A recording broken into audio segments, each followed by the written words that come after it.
We are constantly swimming in a sea of messages. They're on our phones, they're on the street, they're everywhere we look. But how often do we actually stop and try to figure out what they're really saying?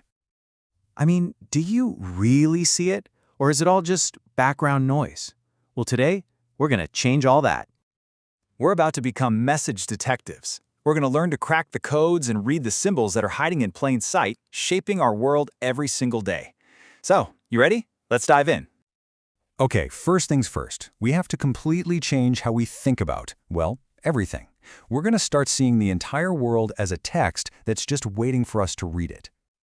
So, right off the bat, let's just toss out the idea that a text is only a book you read. Nope, a text is a movie, it's a billboard, it's that TikTok video you just scrolled past. Basically, if it was made to communicate something to you, it's a text, and that's what we're here to decode. And here's the kicker. Almost every text you see is multimodal. That's just a fancy way of saying they use more than one tool to get their point across. They mix words with images, sounds with colors, layouts with fonts, all to build a much more powerful and persuasive message. A simple ad is the perfect example of this in action. All right, so if we're going to be detectives, we need a toolkit, right? This next part is all about giving you the essential gear you'll need to analyze any message you run into. Think of this as our crime scene. The linguistic landscape. It's literally everything you can see. Official street signs, handwritten notices, giant billboards, spray-painted graffiti. It's the entire visual universe of communication that most of us just walk past without a second thought. Now this is the core of our toolkit. These 5 systems are the fundamental building blocks of any message out there. So for the linguistic system, you're looking at the words. Is it formal language or slang? For the visual, what do you see? Why is a stop sign red and not, say, green? That's a choice. And spatial is all about the layout.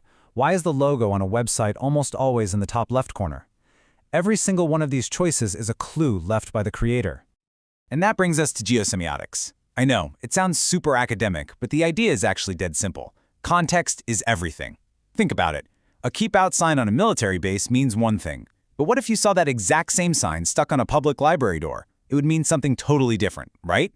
Where a sign is placed is a huge part of its message. Okay, we've got our tools. Let's put them to work. We're going to look at this constant battle that's happening all around us in that linguistic landscape. The fight between the official, top-down messages and the unofficial voices bubbling up from below. So you've really got 2 main forces out there. On one side, you have top-down messages.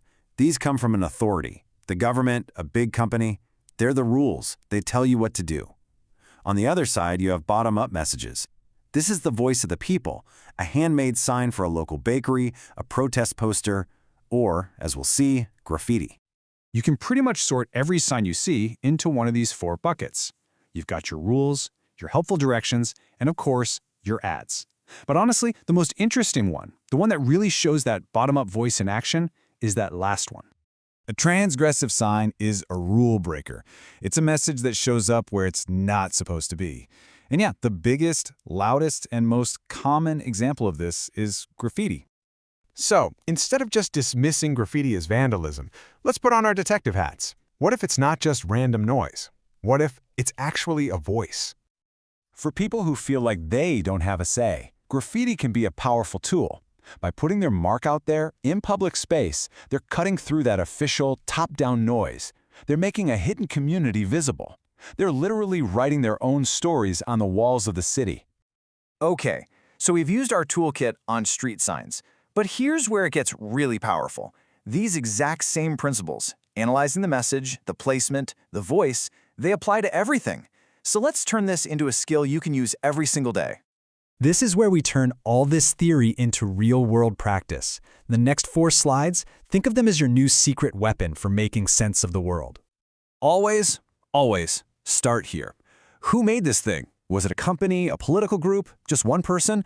And more importantly, what is their angle? What do they want from you?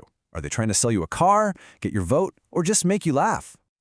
See, no message is ever neutral. They're all selling a certain version of reality, a certain set of values. So you have to ask, whose world is being shown here? And just as critical, whose world is being completely ignored?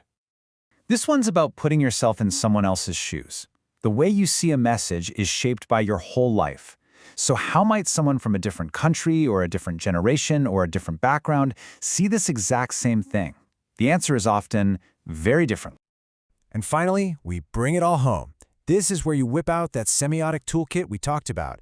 What colors are they using to make you feel a certain way? Is the music exciting or sad? Are the words simple or complex? You're basically taking apart the machine to see how it works. And that, right there, is the ultimate goal. Because once you start asking these questions without even thinking about it, you're not just a passive target for messages anymore. You're an active participant. You're in control.